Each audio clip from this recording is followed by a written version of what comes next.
Usman Khawaja, some eventful happenings yesterday.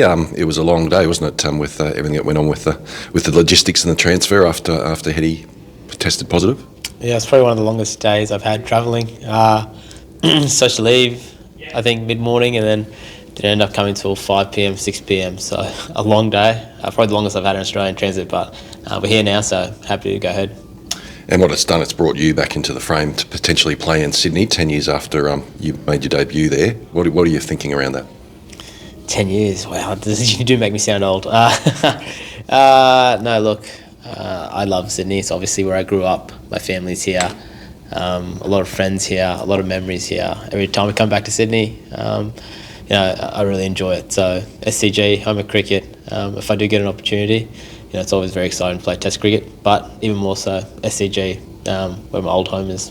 When you were called back into the squad at the start of the summer, the mantra was to always be ready. Do you feel you're ready, and you have been through the summer? Yeah, I think so. I mean, it's always nicer when you're coming off games. So I haven't played for, maybe a month or two now. Probably a month now. So it does make it a little bit different. You're sort of out of the sync, but it shouldn't take too long. Hopefully, if I can, if I play and get out there and bat for half an hour and get into it, I should find that sync again. So I've been batting the nets, but as anyone will tell you, it's never the same as nets. But I've stayed as ready as I can on the sideline if I do get an opportunity, and that's pretty much what I've done. You're also in the squad because you can pretty much bat anywhere in the top six. Looks as though Harry's going to play, so you'll probably slot into Hetty's spot. Yeah, if he does. I haven't really looked too far ahead, to be honest. I mean, it's one of those things where even if I do play, it'll only be for one game. Hetty will come back next game. I'm quite, I understand that situation. I've been in it before, probably the opposite way. Been injured, going out and then come back in. So for me, there's not too much different. There's a lot of cricket still to come up. I think, we've got these 2 Ashes games, and there's a few overseas tours going to come up later in the year too. So I'm just putting my head down, making sure I'm working really hard and doing the best I can for Australia whenever I get the opportunity. And you're pretty comfortable within your own skin now, aren't you? Those sorts of things don't stress you maybe as much as they might have in the past? No, look, I'm very comfortable. As I said, I've got to put my head down, training really hard. I potentially have one game for Australia here, but I know it's not going to be the be-end all. It's one game. At the end of the day, I've done a lot of hard work to get back to this point where I am right now. So for me, to just keep doing the hard work and, hopefully I can go out there and score 100 and do well and do what I can for the team in the absence of Hetty. But even if that doesn't happen, I know there's still a lot of cricket to come up. As I mentioned earlier, a lot of cricket in the subcontinent, which I feel I'm very suited to too, which I'm looking forward to hopefully being a part of moving forward. So fingers crossed, everything works out and things go well and I can fill that role for Hetty as well as possible if I do get the opportunity. But as I said, cricket's a funny game. You don't want to look too far ahead in life or in cricket, so one game at a time. You obviously think you've got a reasonable amount of time left in your career in terms of years? Yeah, look, fit and healthy. I only judge myself on how I'm going.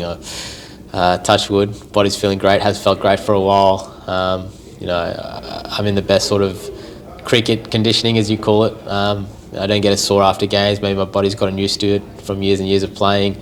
I love it, still enjoying it, very competitive.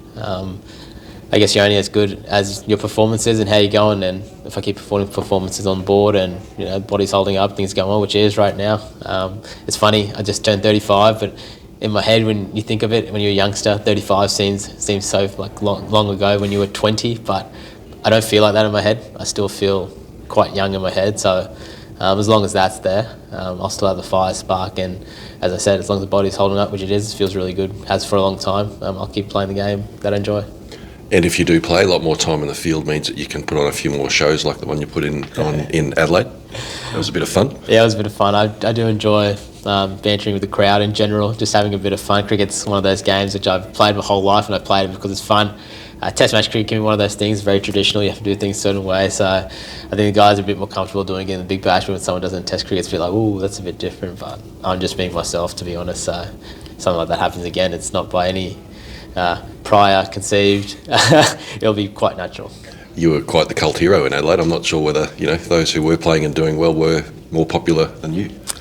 I look, the people's champ. I just give the people what they want. So I enjoy, as I said, meeting new people, communicating with fans.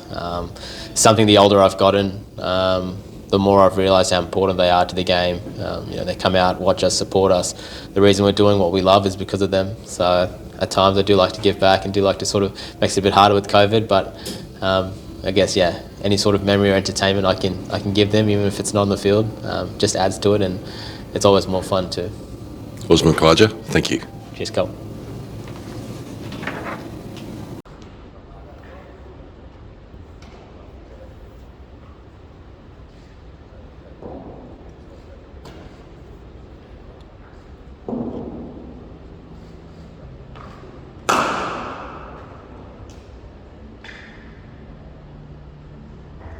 Walk off. Not bad.